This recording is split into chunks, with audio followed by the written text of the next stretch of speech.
기도하시겠습니다. 하나님 아버지, 오늘은 저희들 특별히 우리 구주 예수 그리스도의 부활을 기념해서 저희들 부활절 기념 예배로 이렇게 한 자리에 모였습니다.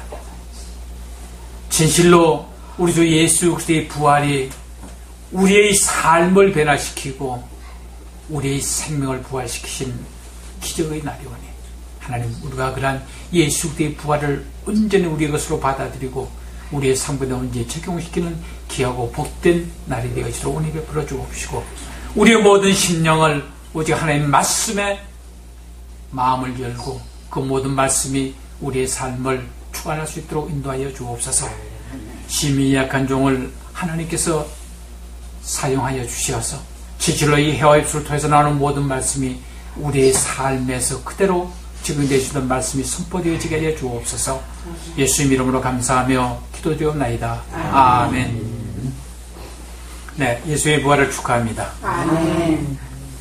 오늘 이 말씀의 제목은 예수님의 부활과 사도 바울. 예수님의 부활과 사도 바울은 예수님의 부활을 통해서 어떠한 변화를 가져왔는가, 그의 삶이 어떻게 바뀌어졌는가 우리 한번 살펴보는 시간이 되어지기를 바랍니다. 사실 그 당시에 그 유대인들, 예수님 시절에 있던 그 유대인들이 갖고 있던 모든 사고방식, 사도 바울이 되기 전에 사울 시절에 가마리엘 문화에서 배웠던 그것이 어떤 것이었던가, 저들은 그 자기들이 그 선민사상, 자기들 그 유대인들이 갖고 있는 선민사상은 어떤 거냐면요, 하나님께서 유대인들만, 이스라엘 정도만 택하고 나머지 모든 이방인들은 하여간 지옥의 땔감 정도밖에 안 된다.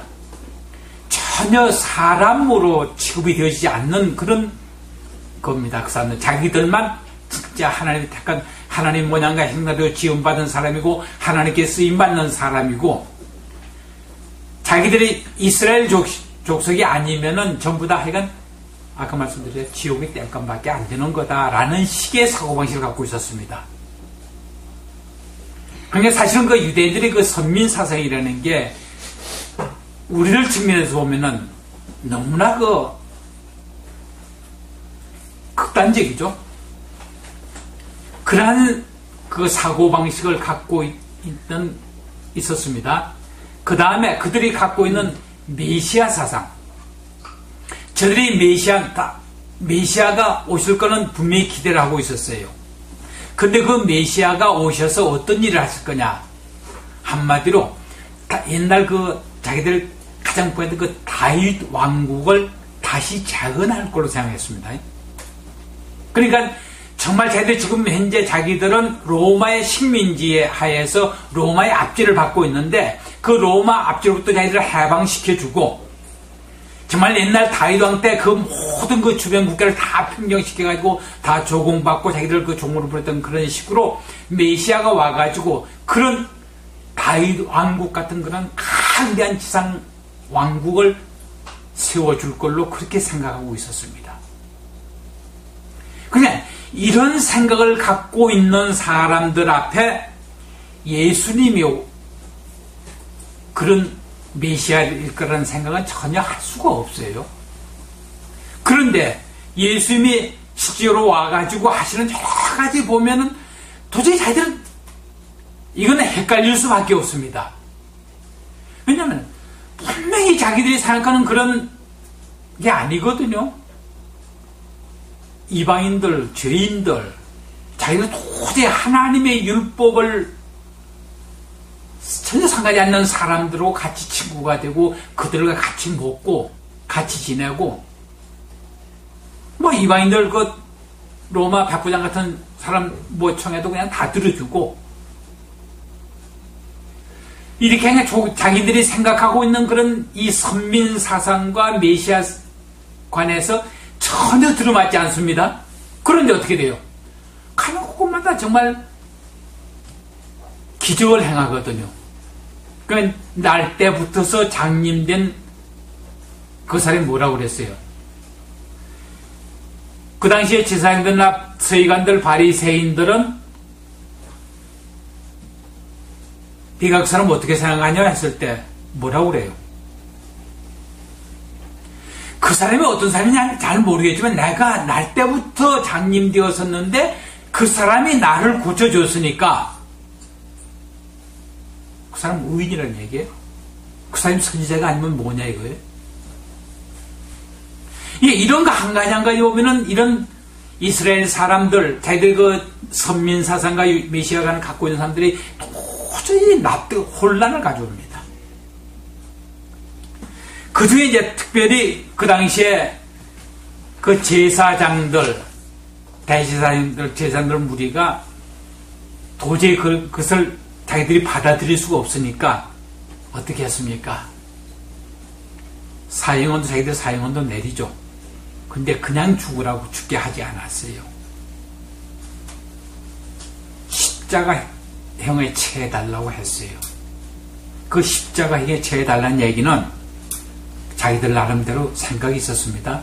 왜냐하면 지금 여기 있습니다. 신명기 21장 23절에는 나무에 매달려 죽은 사람은 하나님의 저주를 받은 사람이라는 거예요. 그러니까 십자가 나무로 만들었잖아요. 그러니까 나무에 매달려 죽은 사람은 하나님의 말씀은 그 신명기 율법에 하나님의 저주를 받은 사람은 나무에 매달려 죽는다는 얘기거든요. 그러니까 나무에 매달려 죽으면은 하나님이 저주를 받는 사람이 틀림없다 이거야. 그러니까 예수님이 이 땅에 죽기 전에도 어떻게 했어요? 사흘 부활할 거라고 그랬거든요. 근데 만약에 자기들은 그 부활을 믿지는 않았습니다만 만약에 죽고 난 다음에 사흘 그 쟤들이 소문을 퍼뜨려 가지고 예수님이 부활하셨다고 하면은 좀 곤란하게 하잖아요. 그러니까 나무에 매달려 죽게 하기 위해서 십자가 형태를 사용한 겁니다. 그러니까 십자가에 매달려 하나님이 저주를 받아 죽었으니까 사흘 만에 부활했다는 것은 전혀 맞지 않는 얘기예요. 왜냐하면 죽은 사람을 살릴 수 있는 분은 하나님밖에 없잖아요. 하나님이 저주를 받아서 죽은 자가 부활했다는 것은 전혀 있을 수 없는 얘기니까 그건 전부 거짓이다라고 얘기할 수밖에 없습니다. 바로 됐는데 그건 노리고 십자가 행태를 사형시켜달라고 그렇게 했던 거예요. 바로 이러한 사성으로 머릿속에 굳어있던 사울이에요. 그러니까 이 사울은 가마리엘 문에서 받은 게 바로 이런 문제가 발생을 한 겁니다. 자기 생각으로는 도저히 예수 믿는 사람들이 하고 있는 그 모든 짓거리가 전혀 아니거든요. 자기들 분명히 그러니까 그 당시에 이 사울은 그 대제사장의 어떤 그런 임원들 가운데는 속할 수가 없었습니다. 젊은 가말리엘 문화생으로서 율법에 통달하고는 있었지만은 그런 사람들이 그런 궁리하고 업무하는데 가담을 할 수가 없고 단지 나타난 현상만 보고 자기는 믿은 거예요. 근데 분명히 자기가 볼 때는 예수의 십자가에 돌아가셨어요. 그럼 하나님이 저주를 받은 자입니다. 그 사울의 머릿속에는 십자가에 매달려 죽은 그 사람은 하나님의 저주를 받은 자다. 그런데 뭐예요? 그가 지금 이제 다메섹 도상으로 가다가 그 예수를 맞다들이 만나버렸습니다. 그 소문, 자기가 지금까지 소문만 들었는데 그 소문만 들은 것은 무시할 수가 있었어요. 근데 제가 직접 그 예수를 만나고 그분하고 대화를 나눴어요. 이게 예수님이 부활했다는 걸 자기 자신 지금 부인할 수가 없는 상황이 되어버립니다. 지금 다메섹 도상에서요. 그러니까 이 사울은 굉장히 알기도 많이 하면 굉장히 냉철한 사람이잖아요. 우리 그 세서 쭉 보면 이 모든 이 기독교 교리를 제대로 정말 그 기초를 놓은 사람일 만큼 굉장히 예리하고 총명한 사람이거든요. 도저히 생각이 이거는 자기가 생각 도저히 있을 수 없는 일이 지금 일어난 거예요. 하나님, 분명히 예수님이 부활하시면 하나님이 살리시다 이거예요. 하나님이 살리냐는 근데 십자가에 매달려 나무에 매달려 돌아가세요. 그는 하나님이 저주를 받은 사람이 되고요. 그런데 하나님이 살리셨으니까 십자가에 매달려 죽은 그 이유가 도대체가 뭐냐 하는 겁니다. 지금 이제 사울이 바로 예수를 만난 다음에 어떤 그 혼란 가운데에서, 그러면 예수님께서 죽었으면은 그 십자가에 매달려 죽은 것이 왜 죽었느냐? 그건 하나님의 저주를 받아서 죽은 것이 아니라는 게 그 마음 가운데 들을 수밖에 없잖아요. 거기서 사울은 깨닫게 되는 겁니다. 예수가 십자가에 매달려 죽어 하나님이 저주를 받는 그런 죽음을 죽은 것은 예수 그 자신의 죄 때문에 죽은 것이 아니다 라는 결론을 내릴 수밖에 없어요. 왜냐하면 하나님이 다시 살릴 수 있을 만큼 하나님께서 인정하신 거라면 그 사람 자신의 죄 때문에 죽은 것이 아니고 이거는 뭔가 다른 거다. 거기서 깨달은 것이 구원받을 모든 사람들의 죄를 대신 짊어지고 죽은 거다. 그런 게 깨닫게 된 겁니다. 그러니까 지금까지 예수 믿는 사람들은 전부 다 잡아 죽여야 될 사람으로 생각했던 사람이 예수를 만나서 예수 믿는 것이 예수님의 구주라면 자기가 인정할 수밖에 없으니까. 그러니까 예수 믿는 것이 정말 지금 예수 믿는 사람들이 말하는 대로 그가 죽은 것은 구원받을 사람들의 죄를 대신해서 대속의 죽음을 죽은 것이라는 것을 깨달아 알게 되어집니다. 바로 이렇게 해서 사도 바울은요, 사울이 사도 바울로 그런 과정을 겪어 나갔습니다. 그러니까요, 지금 사울이 바울로 바뀌어지는 그 과정은 그냥 우리 여기서 다메섹 도상에서 그냥 예수님이 그 말 한마디 한 것 때문에 그냥 슬그머니 그냥 이렇게 바뀌어진 게 아니고요. 그가 사흘 동안 다메섹에서도 있었죠. 그러고 나서 그 다메섹에서요, 눈 뜬 다음에 그 아라비아 사막에 들어가서 3년 동안이나 그런 기도하고 있었습니다. 그러고 나서 다시 다메섹에 가가지고 거기서 예수는 그리스도다, 예수가 메시아다라고 전파하기 시작하는 겁니다. 그러면서 그는 확고하게 정말 우리 신약 성서에서 그 모든 기독교 교리의 기초를 놓을 만큼 그렇게 철저하게 그렇게 변화되어지는 거예요.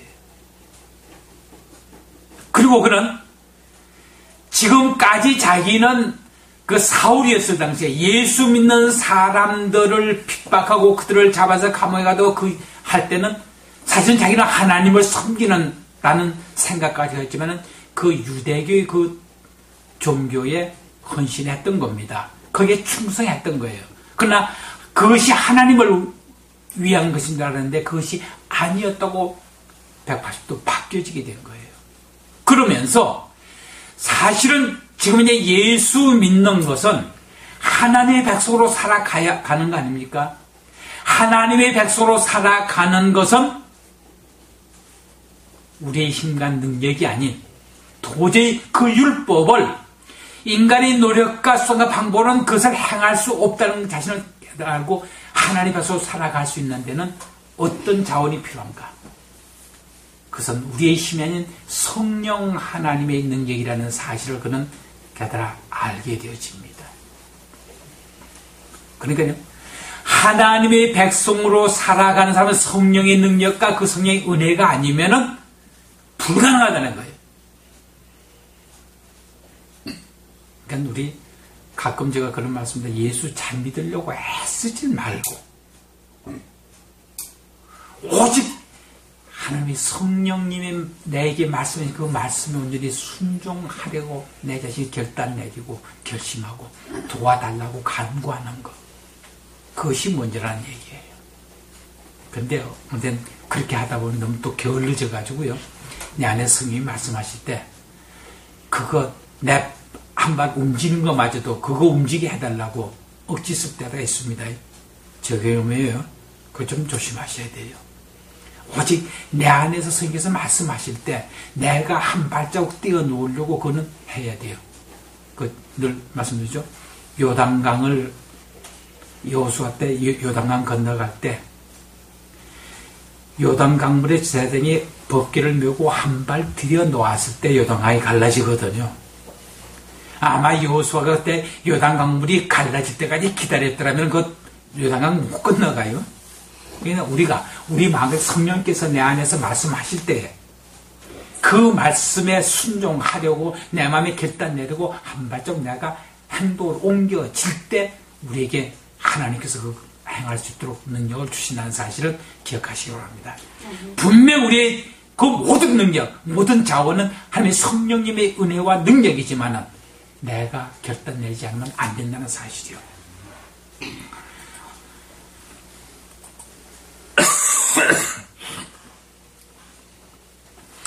우리 로마서 8장 2절에서 4절까지 말씀 좀 깁니다만 같이 한번 읽어보실까요? 이는 그리스도 예수 안에 있는 생명의 성령의 법이 죄와 사망의 법에서 너를 해방하였습니다. 율법이 육신으로 말미암아 연약하여 할 수 없는 그것을 하나님은 하시나니 곧 죄를 인하여 자기 아들을 죄 있는 육신의 모양으로 보내어 육신의 죄를 정하사 육신을 쫓지 않고 그 영을 쫓아 행하는 우리에게 율법의 요구를 이루어지게 하려 하십니다. 그러니까 이 사도 바울은요, 부활하신 예수님을 만나고 지금까지 자기가 살아오면서 열심히 자기 최선을 다해 살아왔던 그 모든 것들이 뒤집어집니다. 만약 우리가 이렇게 부활절을 기념하는 이런 예배를 드리면서도 부활하신 예수님이 나에게 아무런 영향을 미치지 못한다. 내 삶이 지금까지 살았던 그 모든 삶에 아무런 변화가 느끼지 않는다.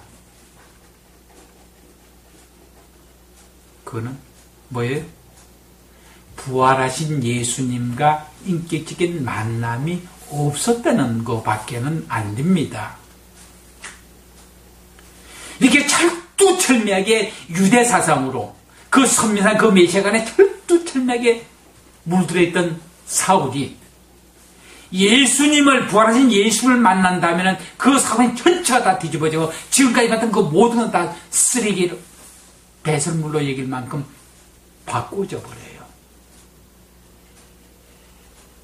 우리가 이렇게 부활절 기념 예배를 드리면서 그 부활하신 예수님이 나에게 아무런 영향을 못 끼치고 지금까지 살아온 그대로 살아간다. 그건 예수님과 인격적인 만남이 없었다는 것 외에는 다른 말을 할 수가 없습니다. 예수님과 이게 그래 이런 만남이 없었던 사람들은 아무리 자기 입으로 나 예수 믿는 사람입니다. 나 신앙 기독교입니다. 소용없어요. 이 사울이 바울로 변화되는 것처럼 내 자신의 삶이 바뀌어져야 돼요. 그러나 내 안에 정말 예수를 나의 구주로 온전히 영접한 사람은 내 안에 하나님의 성령께서 들어와 계시거든요. 그리고 그 성령님께서 내게 세미한 음성으로 말씀하신단 말입니다. 그 말씀 온전히 순종하는 삶을 살아가지 않는다면 아니에요. 지난주에 말씀드렸죠. 우리 구원이라는 것이 우리 출애굽에서 예를 들어서 말씀을 드렸습니다. 하나님께서 목적은 출애굽한 이스라엘 민족을 애굽에서 노예 생활을 하면서 끌어내가지고 가나안 땅에 들어가는 게 하나님의 목적이에요. 그것이 온전한 목적입니다. 즉 우리는 죄와 사망의 올매에서 끄집어내가지고 영원한 천국 백성 되는 게 우리 하나님의 목적이 거의 구원의 완성이에요. 근데 뭐예요? 우리가 지금 예수 믿습니다, 예수 내 구주로 영접합니다 라고 한다는 그까지 한다면 뭐예요? 이스라엘 백성들을 끌어내서 홍해수를 건넌 데까지라 얘기입니다. 사실은 지금 이제 애굽으로 돌아가지는 않아요. 그리고 애굽에서의 그 영향력은 이제 벗어났어요. 그런데 그때서 만약 애굽에서 쳐다본다면은 저 사람들 벌써 홍해에서 다 건넜으니까 우리 바운드에서 벗어나 버렸어. 우리 도저히 저들은 어떻게 할 수가 없어. 애굽에서 본다면은 그 구원된 것 같은데 가나안 땅에서 보면 어때요? 그 광야를 지나가지고 지금 이제 가나안 땅 요단강 건너와야 돼요. 그러면 가나안 땅에서 본다면은 이제 시작했네. 이제 시작한 겁니다. 그 가나안 땅에 들어가기까지 그 광야에서의 그 삶이 지금 이제 우리가 성화 과정을 걷는 우리들의 삶이란 말입니다. 거기서 사실은 얼마나 많은 사람들이 가나안 땅에 들어가지 못하고 거기서 멸망당해버리고 뭡니까? 우리가 그 가나안 땅에 들어가기로는 전적으로 뭐예요? 전적으로 하나님을 의지하고 하나님 그 말씀에 온전히 순종하는 사람만이 들어가게 돼 있잖아요. 우리 안에 계시는 그 성령 하나님께서 내게 세미한 음성으로 말씀하실 때 그 말씀에 순종하지 않는 사람들이 성화의 과정을 거쳐갈 수가 없거든요. 우리는 가다가 실패하고 쓰러지는 경우 많이 있어요. 잘못할 수 있어요. 그때마다 우리는 뭐라고 그래요? 하나님 선생님께서 우리에게 말씀해 때 그것을 회개하고 돌아서서 다시 시작하면 되는 거예요. 근데 어때요? 목이 곧은 백성이라고 그랬죠? 이스라엘 사람들한테 뭐라고 해요? 너희들 그 광야에서 죽은 사람들고 목이 곧은 백성. 뭐예요? 고집센 사람. 목이 곧다는 얘기는 고집세다는 얘기예요. 회개하라고 할 때 회개 안 하는 거예요. 내가 잘했다고. 그러한 사람을 따라가지 말자고 그러는 거예요. 실질적으로 우리가 이 땅에 살아가면서요, 우리가 살아가는데 많은 고통이 따릅니다. 이스라엘 백성들이 그 광야길을 걸어가는 헤매는 것처럼 정말 우리가 이 땅에 살아가면서 많은 고통이 따릅니다. 근데 그 고통의 진짜 원인은 어디 있습니까? 앞에 문장 한번 읽어보실까요? 인간의 모든 고통은 죄의 결과이며 고통이라는 증상은 그 근원인 죄의 문제를 해결하지 않고는 해결될 수 없다. 우리가 다 아는 이 모든 원뿌리는 죄라 이겁니다. 근데 이 죄의 문제를 해결할 수 있는 것은 뭐예요? 예수 그리스도의 십자가 앞에 나오는 것 외에는 다른 방법 없지 않습니까? 그러니까 실질적으로 우리가 이 예수 그리스도의 십자가의 죽음과 이 부활의 사건을 믿지 않고 거기에 대해서 우리 자신의 삶을 그게 내놓지 않고는 이 문제 해결 안 되거든요. 분명히 우리가 예수님을 따라갈 때 욥처럼 한 단계 업그레이드 시키기 위해서 우리에게 고통을 다가올 때 어떤 고난과 역경이 다가올 때도 있습니다. 그러니까요, 우리가 어떤 고난과 역경이 다가올 때마다 오는 뭐부터 생각해야 내 자신을 살펴보는 그런 과정이 꼭 필요합니다. 거기서 정말 내 안에서 들려오는 세미한 음성에 하나님의 성령께서 가르쳐 주셔요. 그 말씀들이 순종해서 그분께서 시키는 대로 우리가 순종해 나아가면 그 모든 역경과 그 모든 고통이 변해서 욥처럼 엎드려지는 삶을 살아가든지 정말 우리 마음 가운데 하나님 주신 그 평강으로는 살아갈 수가 있는 겁니다. 그러니까 정말 우리는 이러한 부활절을 기념해서 정말 부활하신 예수 그리스도와 인격적인 만남이 이루어지고 그것이 내 자신의 삶을 온전히 변화시킬 수 있는 그러한 날이 되어지기를 주님으로 축원합니다. 기도하시겠습니다. 하나님 감사합니다. 진실로 우리의 죄로 말미암아 우리의 허물로 말미암아 우리 자신이 죽어야 할 그러한 형벌받아야 마땅한 저희들임에도 불구하고 주님께서 우리를 대신해 십자가에 못 박혀 대신 죽어주시고 정말 우리의 새로운 소망을 주시기 위해서 다시 부활하신 그리스도를 찬양합니다. 오늘 부활하신 예수 그리스도를 만나뵙고 그분과 같이 동행하는 귀한 삶을 살아갈 수 있도록 인도하여 주옵시고 우리의 삶 전체를 정말 사울이 바울로 변하는 것처럼 우리의 삶 온전히 변화되어지는 기적의 역사가 일어나게 하여 주옵소서. 예수님 이름으로 감사하며 기도드리옵나이다. 아멘. 말씀